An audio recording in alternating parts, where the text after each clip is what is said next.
Welcome back everyone. In this tutorial we are going to learn how to calculate the confidence intervals. So instead of finding one value, we are going to find a confidence interval starting from the lower confidence limit to the upper confidence limit.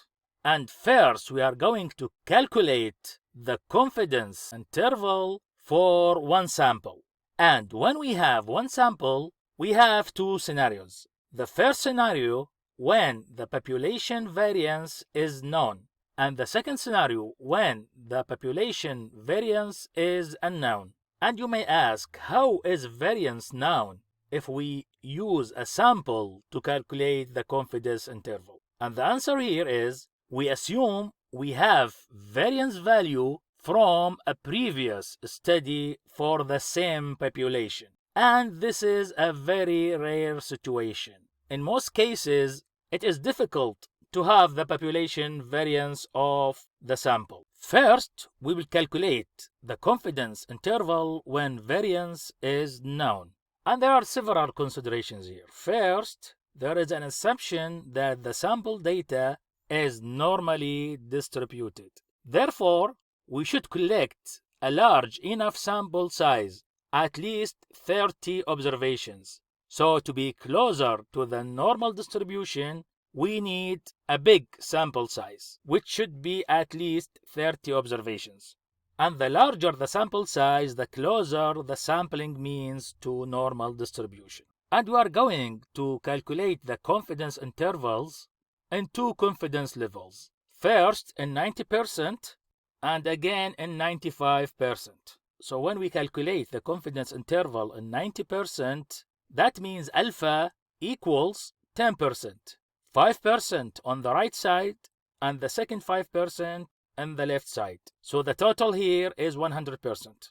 And the reason behind dividing the 10% into two parts, 5%, 5%, is the actual value could be in this side, that means it's bigger than the interval, or in this side, smaller than the interval. And Z here is the standard value when 1 minus alpha equal 90%. And it is the same value on both sides, but it is negative on the left side and positive on the right side. And it is 1.645 on the right side and minus 1.645 on the left side.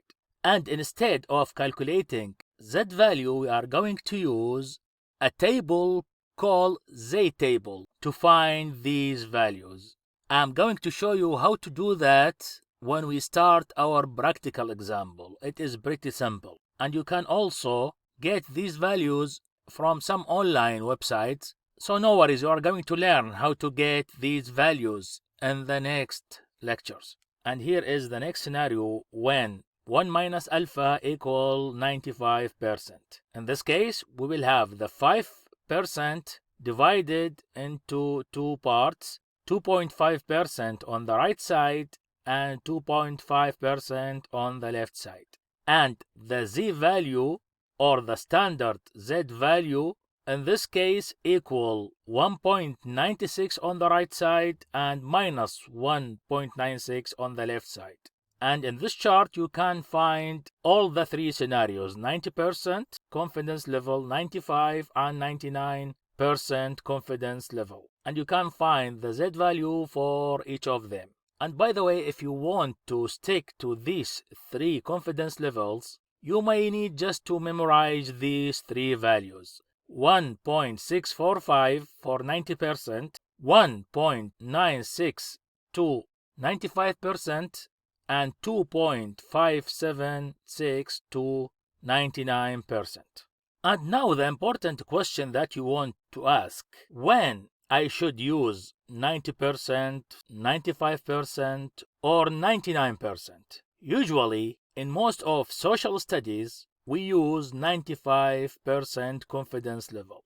And when we say social studies, we mean all the studies that related to find the average income, average height, average weight, or any kind of study we need to conduct on the community. and we are usually using 95% instead of 90% to get more accurate results. However, in clinical or medical studies, we need to stick to 99% confidence level, because the results of these studies should be very rigid and accurate as possible, as testing the effect of a vaccine or a new medication is very critical on human, and we should reach to the maximum accuracy as we can. So as a rule of thumb, 95% confidence level for social studies and 99% for all the clinical, medical, and any kind of study that the accuracy is highly required.